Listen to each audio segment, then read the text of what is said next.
may nagapamatuod na magabalik siyang madali. Siya kami, Ginoong Hesus. Sino magabalik? Ang sabat, si Ginoong Hesus. Hindi duha ang magabalik. Ang nagapanmatuod, nagasling, magabalik ako sa madali. Wala sa magsiling, magabalik kami sa madali. Isa lang. Kami siya, lusugpon pa. Kami, Ginoong Hesus. Sino magabalik? Si Ginoong Hesus. Ano ang tawag? Sa Biblia, siya pagbalik. Tito 2:13.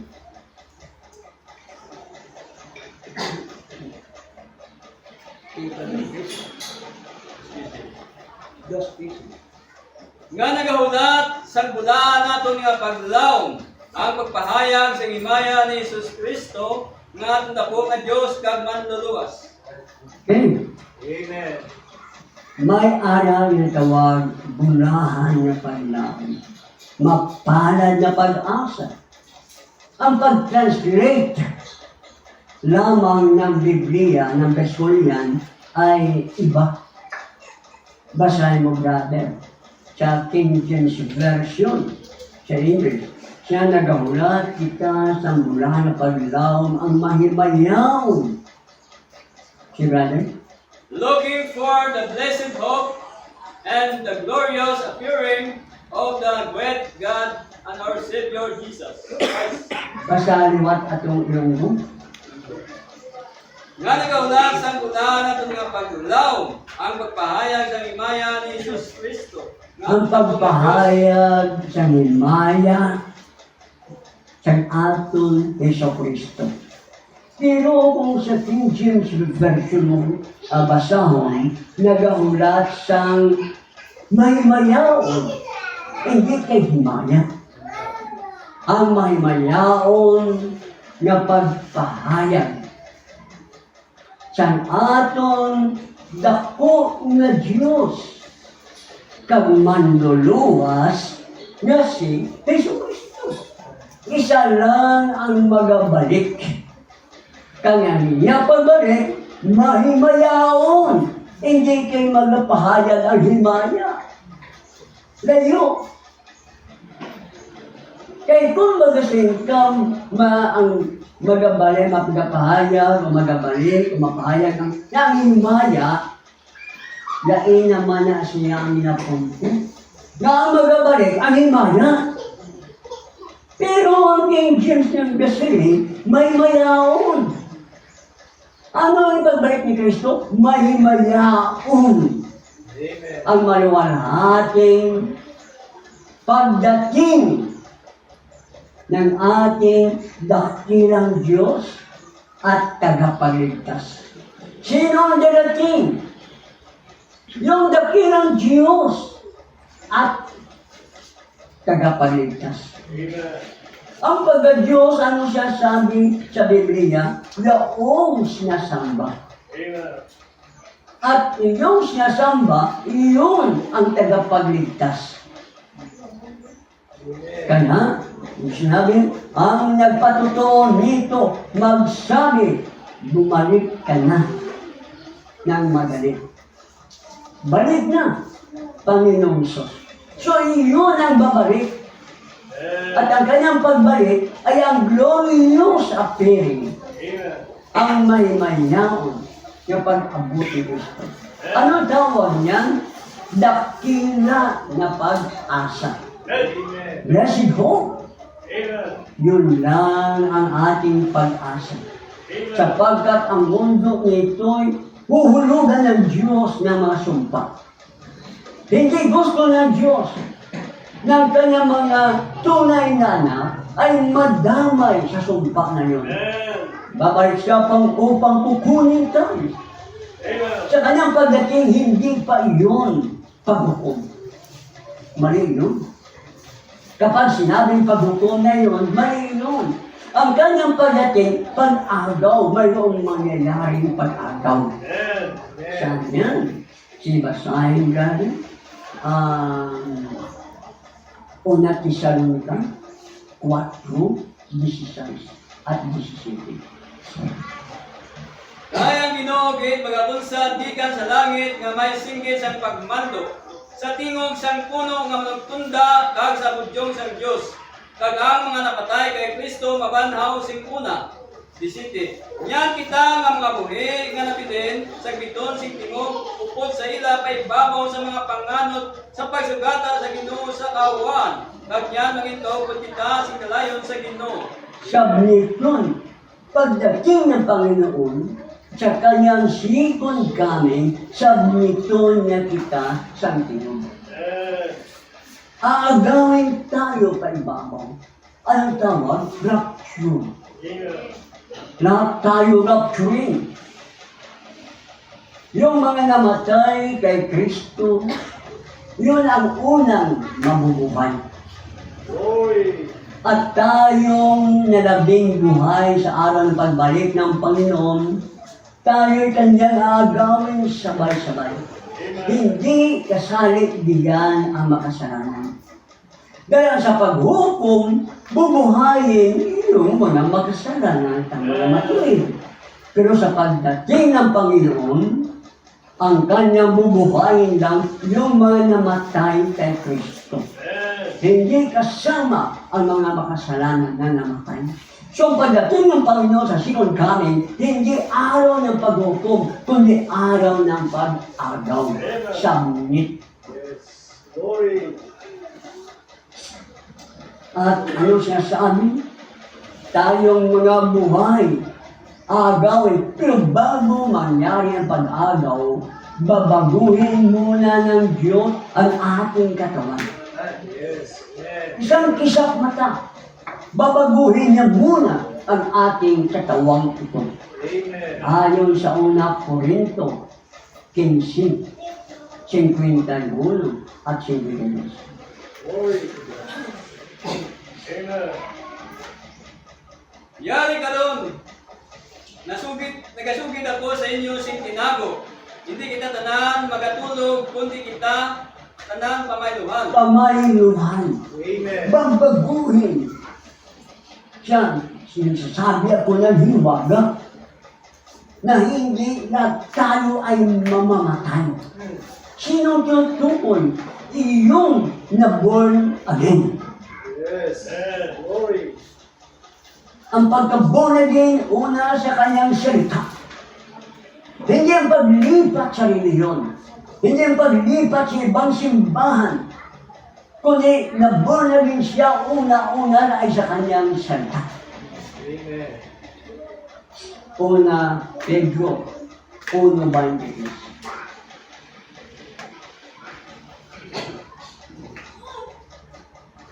Nagtao kamo liwa, hindi sa matinulunton nga binhi, kundi sa di matinulunton, paagi sa buhi kag nagapadayon nga pulong sa Dios. Nagtao ka mo Glory to God. na-born again kayo.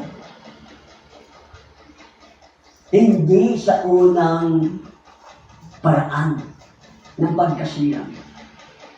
Sa unang pagkasilang kapanganakan, ipinanganak tayo sa pamamagitan ng binhi na nasisira. Sino yun?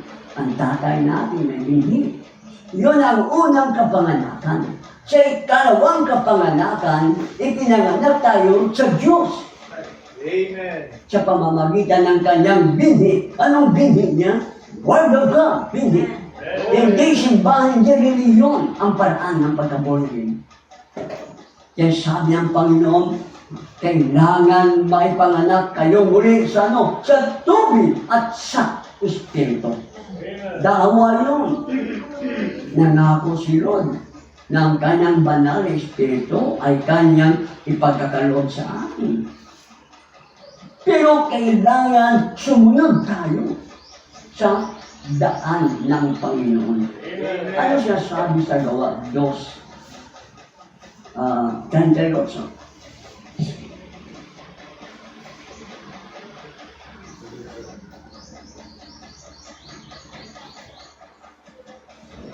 Kag si Pedro nagsiling sa ila, Sinabi ni Pedro sa kanila, "Linunso kamo, magsipagsisi kayo. Sino ang magsipagsisi? Ang sumampalataya. Kailangan magsipagsisi. See? At magpabautiso At magpabautismo ang bawat isa sa inyo inyo sa ngalan ni Jesus sa Cristo. ngalan ng Panginoong Isus. Ang bautismo gagawin sa pangalan ng Panginoong Isus. Ang mga reliyon, mga iglesia pa, at iba pang mga reliyon, hindi sila nagpapabautismo sa pangalan ng Panginoong Isus. May iba silang paraan. Glory. Bakit kailangan sa pangalan ng Panginoong Isus ang bautismo? Dito galing. Sa patawaran sa mga sala. Ang bautismo sa pangalan ng Panginoong Isus ay maging kapatawaran ng mga kasalanan. Sa mga tuwid, maraming relihiyon na nangamatay, naglilingkod, pero ang kasalanan nila ay hindi napatawad. Dahil hindi sila nabautismuhan sa pangalan ng Panginoong Isus. Amen. Hindi lang kapatawaran ng kasalanan ang pangako. Diretso. At mabato ninyo ang dulos ng Espiritu Santo. Kita mo, at matatanggap niyo ang kaloob ng Espiritu Santo. Ibig sabihin, kapag hindi siya nabautismuhan sa pangalan ng Jesucristo, hindi niya matatanggap ang pangako. Ano yun? Ang banal na Espiritu. Anong sinasabi ng Efesio 1:13?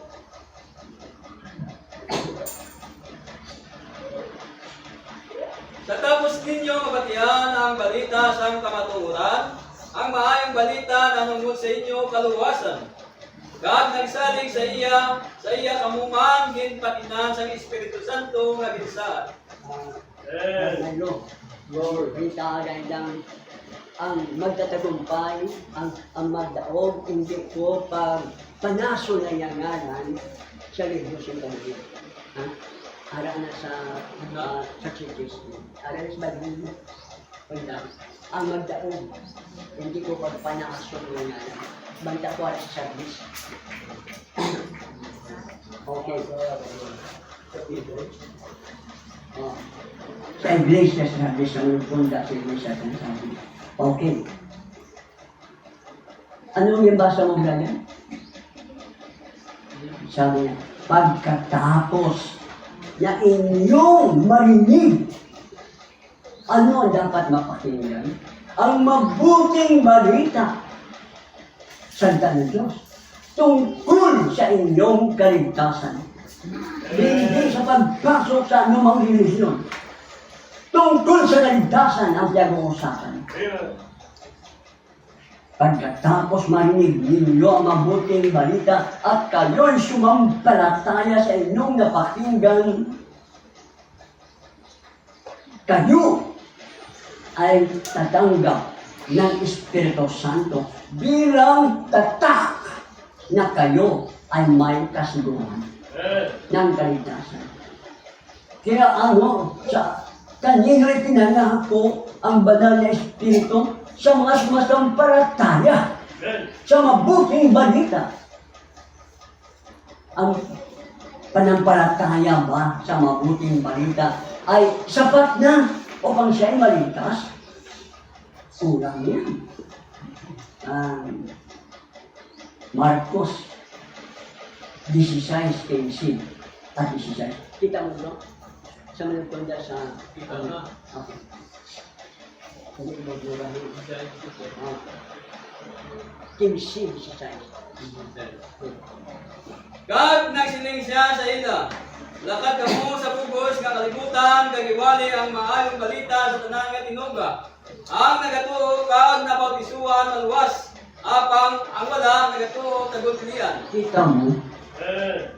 Sinabi ng Panginoon Jesus, humayo kayo sa buong sanlibutan at ipangaral ang mabuting balita.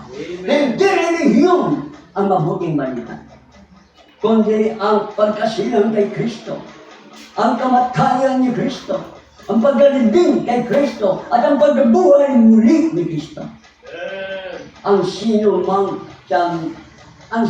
sumampalataya at mabautismuhan ay mariligtas. Amen. Pero ang hindi sa sampalataya, anong mangyayari? Paparusahan. So, ang panampalataya, kailangan kalapit na bautismo. Pero ang bautismo ay kailangan tama na bautismo. At iyong tama ay ang pangalan ng Panginoon Jesus. Eh, anong sinasabi ko sa libro ng service? Ang tama itong sinasabi ko. Ano daw? Ano daw? Una, 3:5. Buong na kesin ko, service yan. Ang nagadaog, panaptansing mga panapton nga maputi, kag hindi ko pagpanason ang iyang ngalan sa tulunan sa kabuhi.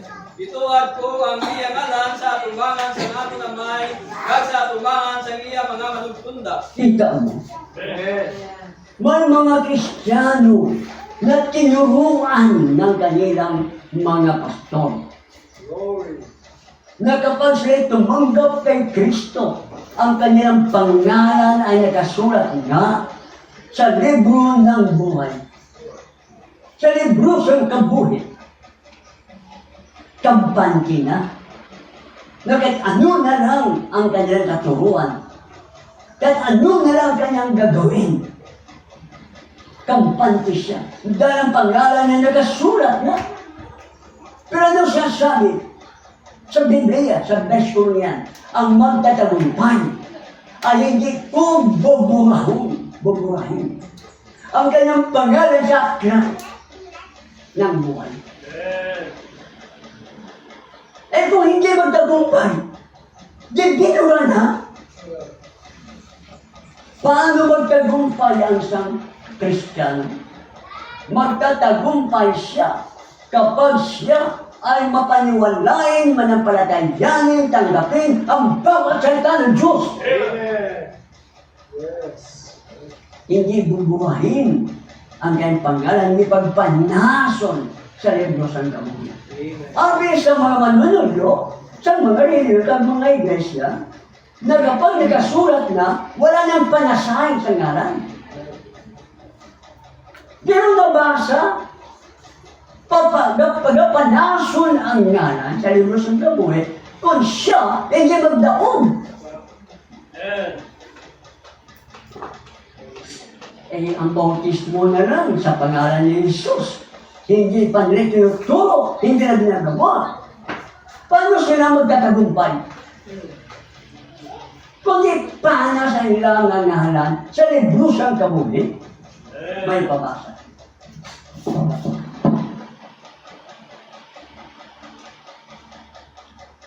Glory. Sige din. Gab. Di sila. Ano yung title? Mercy seat. Number 1.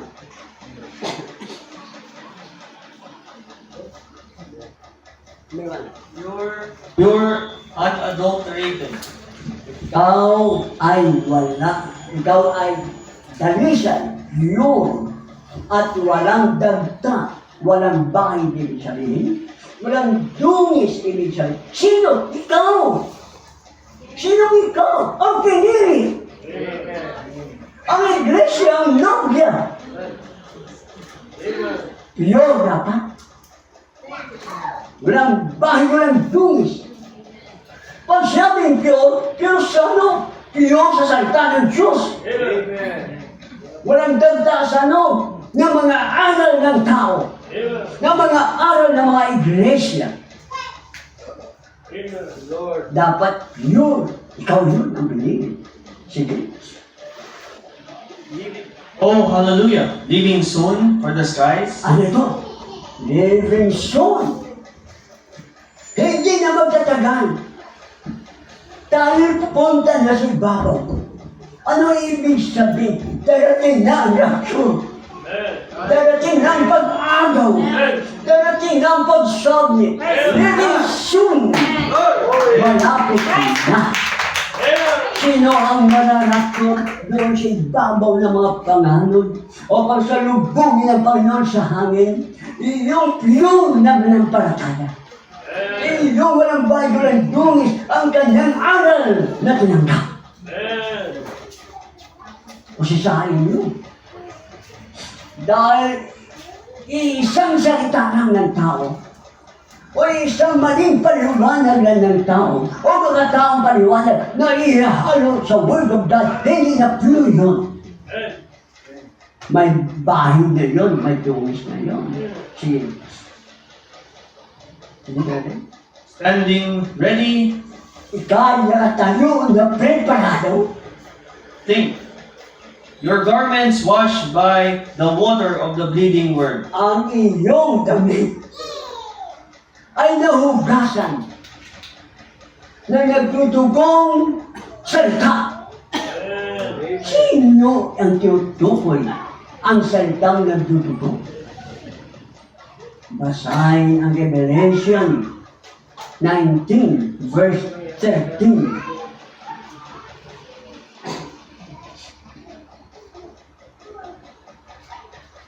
Napanaptan siya sing panapton nga nakasmog sa dugo.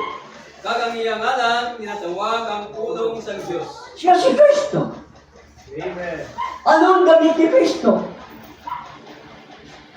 Duguan damit. Anong pangalan? Ang Birbo ng Diyos. Ang pulong sa Diyos, duguan. Ganyan ang ginawa ng Diyos sa atin. Ang salita ng Diyos at si Kristo ay iisa. Amen. Tunugasan tayo. Naging pure. Banal. Paano tayo naging banal? Dahil tayo mabait. Paraan ng tao yun, kasi banal tao. Kailan maging banal tayo sa paraan ng Diyos? Amen. Ano ang panlinis sa atin? Bakit ginawa tayong banal? Pag sabi mong banal, malinis. Ano ang ginamit para tayo maging malinis? Ang dugo, ang salita. Si Kristo. Amen. Ano sinasabi ng Efesios 5:26? Sa kanyang iglesia? Sa Efesios 5:26 hanggang 26. Layang bana, amo ang ulo sa asawa, subong nga si Kristo man, amo ang ulo sa iglesia. Nga iyalawas kag siya gid ang manuluwas ni. 24.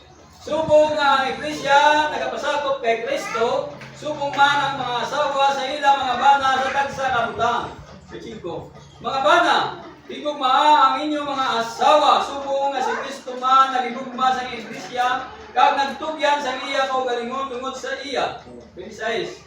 Agod nga mapakapalan niya siya, nga gintinuan siya bangon sang panghugas sa tubig upod sang pulong. Ano siya sabi?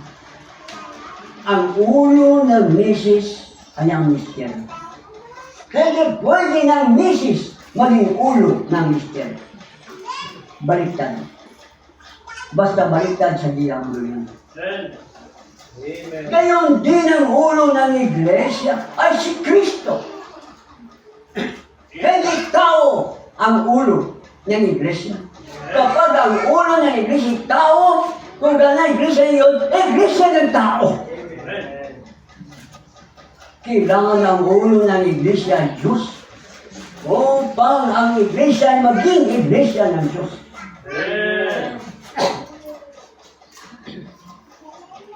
At siya ang ulo ng kanyang iglesia na kanyang lawas. Ano ang iglesia? Katawan, hindi religion. Amen. Hindi sinabi na siyang ulo ng kanyang iglesia na religion. Na siyang religion. Hindi. Kundi ang iglesia, kanyang katawan. Tinulad sa misis. Glory. Mga misis, magpasakop kayo sa inyong mister sa lahat ng bagay. Ganon din ang iglesia. Magpasakop kay Kristo sa lahat ng mga bagay. Magpasakop sa anong paraan sa kanyang salita. Mga mister, ibigin niyo ang asawa niyo. Dahil ang asawang mahinang uri ng vision, kagamitan. Ibigin niyo ang misis niyo. Patugsilingan, magpatugsilin ka mo.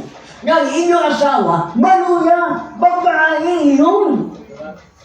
Pero sabihin niyo naman, si Samson, mahina. Dahil sa babae, isloko niya ang kanyang pagiging lingkod ng Diyos. Yung sinabi niya ating exhorter kanina, na yung babae kapag hindi siya Kristiyano, gagamitin siya sa Satanas upang ang anak ng Diyos mapunta sa impyerno. Lalo na sa pananamit na yun.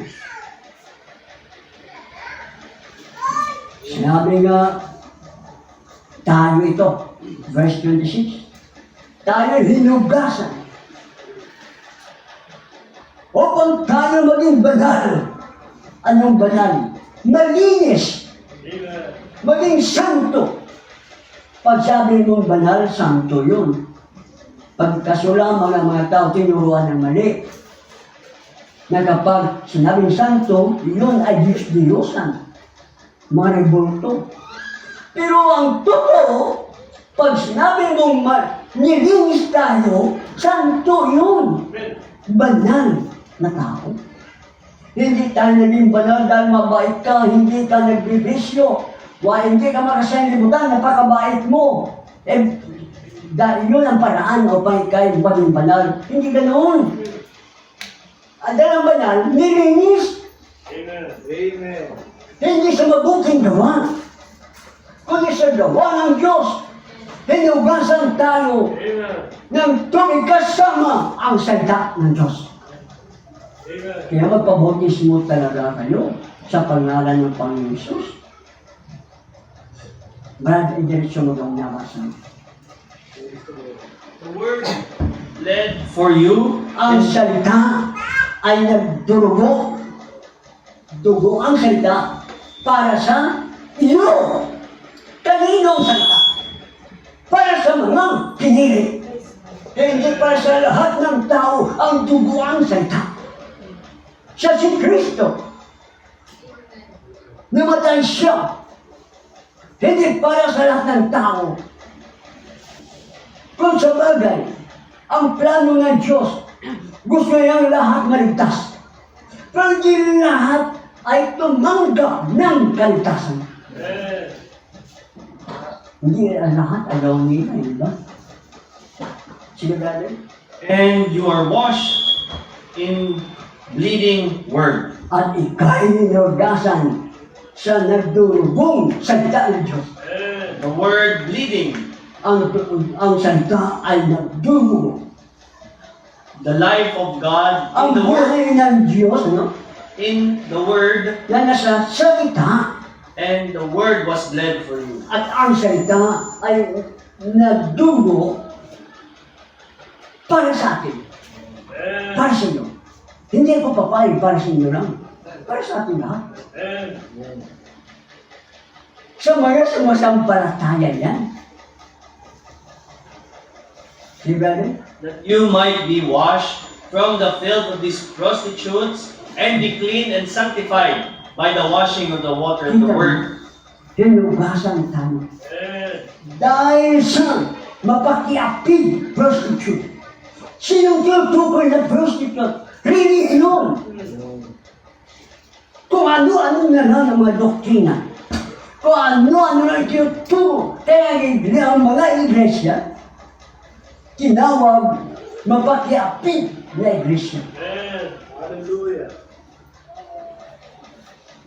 Kaya nga, hinugasan tayo ng dugo ng Panginoon upang tayo ay mahugasan ng mga kasalanan at kasamaan ng sanlibutan ito. Sila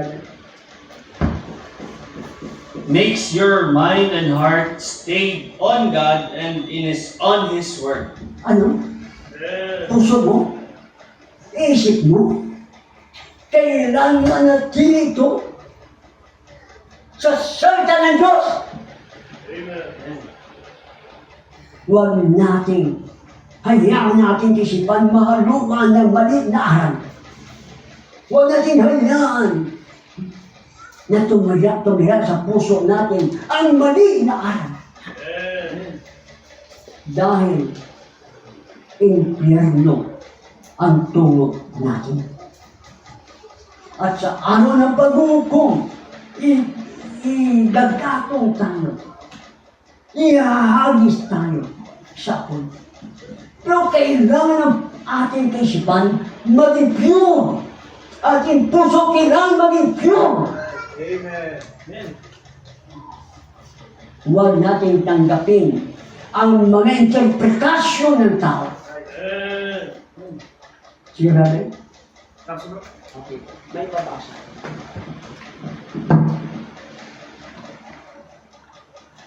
Balik ko na yung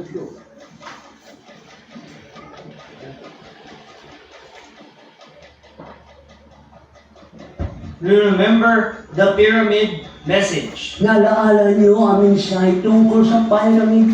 Dali lang. Pag sinabi pyramid na mensahe, ang iglesia na tunay itinulad sa pyramid. At ang ibabaw na bato ng pyramid, yun ang itinulad kay Kristo, simbolo. Simbolo lang yun po si Kristo ang tinutukoy niya. Si Glory. It is the capstone. ito ay ang pangibabaw na bato. Sino ang pangibabaw na bato? Siya si Kristo. Si, What did it do? ano itong gagawin niya? The Holy Spirit Ang banal na Espiritu, cut off the individual ang tinutukoy niya, ang banal na Espiritu, ikap niya ang bawat isa. Ibig sabihin, hindi kayo umasa na kung ang kongregasyon may isang may dalawa na tumanggap ng banal na Espiritu, okay na sa inyo. Kailangan ikaw din, bawat isa sa atin. Kailangan magatanggap tayo ng Holy Ghost. Tanggapin natin ang banal na Espiritu. Sige. and seal it. At tayo ay sisilihan. Tatakan tayo ng Holy Ghost. Sige. When we added to our faith righteousness, Pagkatapos ang panampalataya natin ay dadagdagan ng katuwiran, and godliness, kabanalan, and faith, panampalataya, so forth, at marami pa.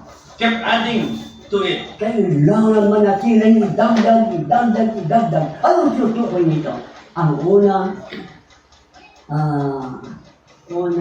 Pedro, brother, Kapitulo 2, 3, o sa 5. Una Pedro, siguro, una Pedro 2, 5.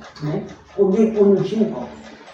Una Pedro, di ba sabi? Oh, sabi? 5.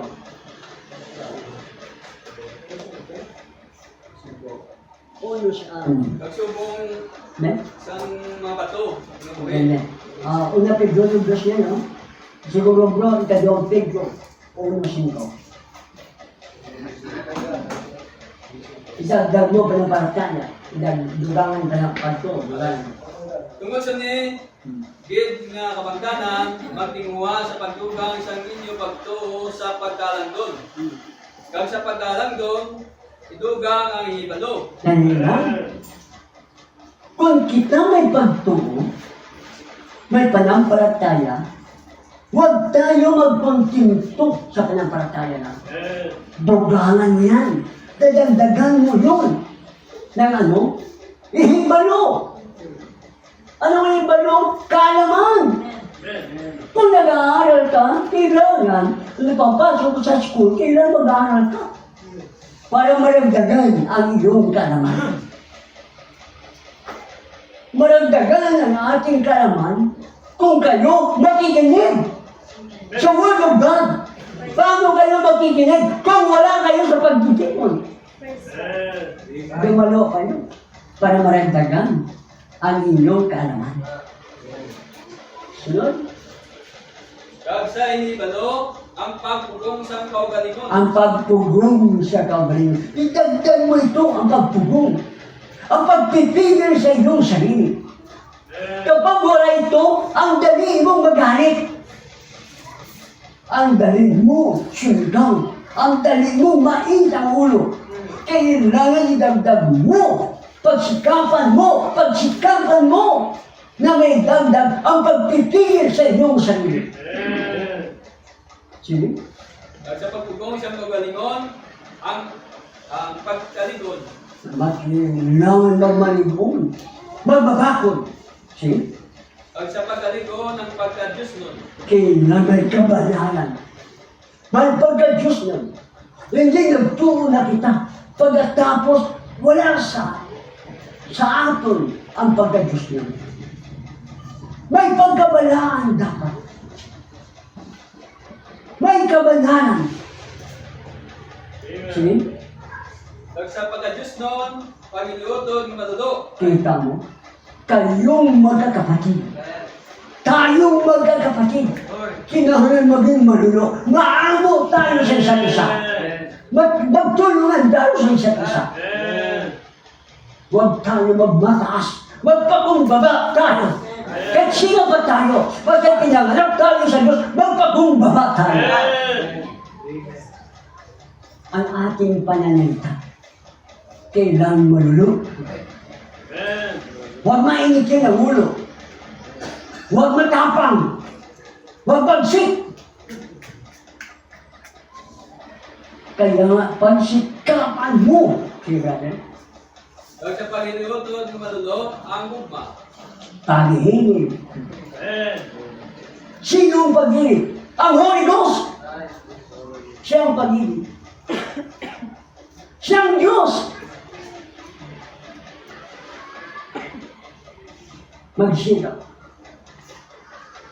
Iyon ang dahilan kung bakit pinadala ang mensahe sa ating panahon upang dumating sa atin ang banal na Espiritu na siyang kapstone, Amen. sombrerong bato. Yun ang pangibabaw siya si Kristo. Glory. Kamusta? Siya pa rin, ano? Pag magsikap lang na dagdagan ito, idagdag ito. Kung wala ito, ang mabuting kalooban sa kapatid, Amen. paliwala sa atin ang ating kapatid. Balad na po. Kailangan ang mabuting kalooban. Amen. Maayos sa pagdirigisyon. Alam niyo ba, ipinanganak tayo sa pamilya ng Diyos. Ano ang pamilya ng Diyos? Ay, iglesia. Amen. Ano ang iglesia? Katawan. Amen. Una Corinto 12:15. Gaban. Amen. Number 2. Sige, basahin. Kaysa isa ka espiritu, ginbirtusiwan at tanan sa isa kalawas. Mga Udyo, upon Grego, upon mga Grego, mga Okay. Udipon, upon Hilway. Pagtanan, Sa isang isa ka espiritu. Espiritu. Ano yun? Banal na Espiritu.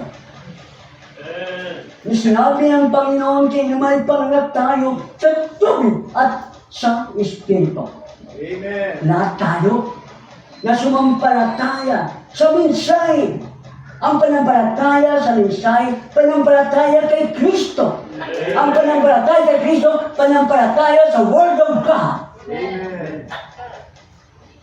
Tinanggap natin ang banal na Espiritu. Binautismuhan tayo sa isang katawan. Katawan? Halimbawa, ang ating katawan binubuo ng maraming sangkap. Ang aking daliri, hindi nilagay natin ito. Walang naglagay. Diyos mismo. Na ipanganak tayo. Nandito na tayo tingnan natin. Ang lahat ng mga bahagi ng ating katawan. Diyos ang naglagay niyan. Amen.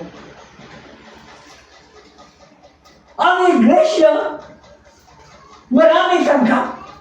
Amen. Basahin ko tayo. Una, Corinto 12:25.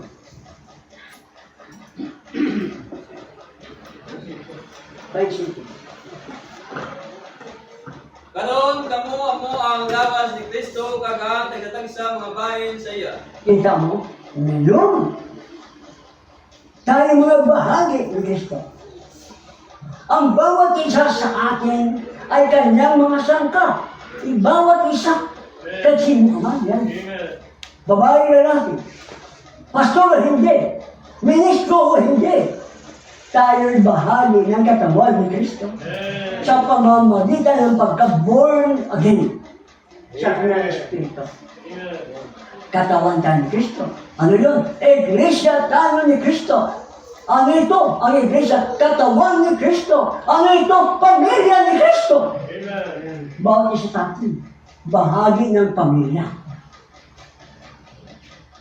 Tayo may kapatid, may nanay, may tatay, may mahal sa buwan. Pero sa laman ng yun, pag mamatay, balik sa lika mo. Pero kung tayo ay pamilya ni Kristo, may pagkabuhay, Amen. may walang hanggan. Amen. Glory. Pamilya tayo ni Kristo. At bawat isa sa atin ay anak ni Kristo. Amen. Siya ang amang walang hanggan. Mabasa ba ni Kristo ay amang walang hanggan? Amen. Mabasa. Isayas na Isayas.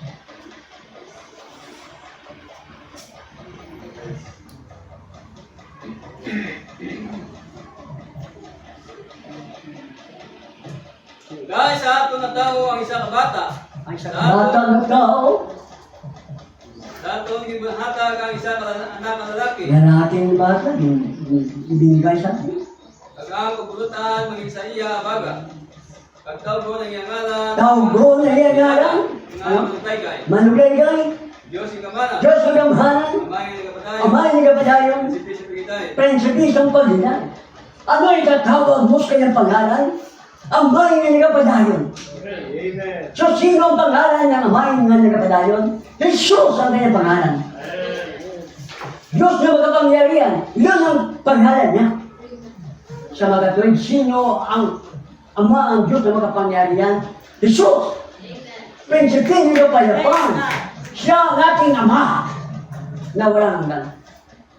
Kung hindi siya kinikilala na Ama na walang matao, tayo, tinili, kinikilala natin na si Jesus ay ang ating Ama na walang hanggan. Amen. Amen. Basahin mo, brother. Atong ilang verse mo? Number 1. When a man has been born again by the word of God, O ang isang tao maipanganak muli sa salita ng Diyos, predestinated to eternal life, siya ay tinaga sa buhay na walang hanggan. Saan tayo nakatalaga? Sa buhay na walang hanggan. Kapag tayo na-born again, sa salita ng Diyos, hindi tayo para sa impyerno, kundi sa buhay na walang hanggan. Amen. Hindi sa kaparusahan, sa buhay na walang hanggan. Doon tayo tinaga. See? all the elected. Tinawag tayo mapilili. It'll be the word of God on top of word. Kailangan ang salita ng Diyos, iba mo ng salita. Word on word.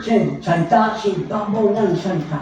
Na- Ibig sabihin, kailangan ang ating panampalataya, bawat salita ng Diyos, huwag natin tanggapin ang anumang paliwanag ng tao na wala sa Biblia. Ang sarili nilang interpretasyon, huwag natin tanggapin. Dahil pinanganak tayo para sa walang hanggan. Amen. Number 3, brother. Number 1. That's my message to you, church. O, pakinggan niyo, Iglesia. Sino ang Iglesia? Kayo! Tayo! Amen. Pamilya ng Diyos, makinig kayo. That's a union, Ito'y pakipag-isa. spiritual union Spiritual na pakipag-isa. by the word. Sa pamamagitan ng salita ng Diyos. Amen. Saan paano tayo nakipag-isa sa Diyos? Sa pamamagitan ng salita ng Diyos. Amen. Hindi sa pag-anod sa anumang reliyon. Hindi sa mabuting gawa. Kundi pakipag-isa sa salita ng Diyos. And that you are dead to these old husbands. Namatay tayo sa ating unang mister. Sino ang una nating mister? Ang sanlibutan. Ano ito? Ang unang kalikasan. Ang una nating kalikasan ay tinuring na yun ay ating mister. Namatay na siya. Ang magagalitin na klase ng tao, patay na. Ang matapang na klase ng tao, patay na. Bago na tayo. Nakipag-isa tayo kay Kristo. Ang kay Kristo, bagong nilalang. Hallelujah. Siya rin. You are born anew. Ika'y bago ipinanganak na. Don't try to dig him up. He's Huwag dead. mo nang pagsikapan na hukayin ang dati mong batasan. Ang dating ugali. Huwag mo sabihin, pinipilit mo ako, ibalik ang ugali ko masama. Huwag mo nang ugahin yun. Patay na yun. Bago nilalag tayo. Kaya sabi, dagdag natin ng pagsikapan, dagdag sa ating panampalatayang pagpipigil ang kababaan loob, pag-ibig, huwag na natin hukayin pa ang ating lumang pag-uugali. Ang lumang kalikasan, huwag na natin hukayin yun. Huwag natin ibalik yung pag-uugali na kinagagalitan ng Diyos. Kaya sabi niya, kailangan mag-born again kayo. Tayo yun, sinabi. If you're a born again Christian, that little germ was predestinated to you. Ang ano to, tayo mga Kristiyano, may maliit na binhi na nakatalaga sa ating puso. Ano yun? Ang salita ng Diyos. Nandito sa puso natin. Predestinado yun. It's word coming on word. Ang kanyang salita, ano ang binhi na predestinado sa atin? Ang kanyang salita. Bakit? Hinahanap niyo ang mensahe. Dahil mayroong salita sa puso mo na hinahanap mo. Ang gusto mo, purong salita, purong salita, purong salita. Walang dagdag, walang bawas. Malapit na si Lord Jesus Christ. Darating. Kailan manatili tayong balisan. Pero lagi tayo. Magsikap tayo. Malapit na siyang babalik. Pagkatapos yung pagbabalik, mayroong malaking kapigatian. Wala nang kaligtasan. Rapture mo na. Ang pag-asa natin ay rapture. Hindi hahayaan ng Diyos ng kanyang mga anak manatiling bagsak. Hindi hahayaan ng kanyang mga pinili ay manatili sa kasalanan. Mahal ka ng Diyos. Mahal ako ng Diyos. Ibinigay niya ang kanyang bugtong na anak. Ang laman ni Kristo ay bugtong na anak. Pero sa kanyang pagka-Diyos, siya ang Diyos na makapangyarihan. Ang great God, dakilang Diyos at makapangyarihan. Dakilang Diyos at tagapagligtas. Yun ang ating mental. Amen. Hinihintay niya ba si Kristo? Amen. Hindi ba si Kristo na sa puso mo? Glory. Na sa akin? Ang ibig ba sabihin, marami Kristo? Mayroon kang Kristo. Ba't hihintayin natin si Kristo? Nandiyan ka na para sa atin. Amen. Si Kristo ay sa purma ng Espiritu. Pero sa kanyang pagdating, siya sa kanyang katawang maluwalhati. Amen. Glorified flesh body. Amen. Ganyan din ang maging katawan natin. Ang theophany na iyon na walang araw ay babalutin ng laman na ikabok. Pero eternal time. Amen. Walang pagtanda. Amen. Walang karamdaman. Walang botong. Lakbang na. Ang lahat na ito ay lilipas na at hindi na babalik sa atin. Tumalo ang bawat isa. Dakila ka, O Diyos. Glory. Tunay ng bawat salita mo ay buhay. Ay, Lord. Na walang bawas, walang dagdag, at walang interpretasyon ng tao. Kung ano nagkasulat, iyon na. Salamat God. Kaya pala mo kami. Kaya tawad mo kami. Ang iyong dugo naglinis sa amin. Ang iyong kamatayan ay nagligtas sa amin. Salamat. Purihan, pagkalain mo kami sa pangalan ni Lord Jesus. Dalangin. Amen.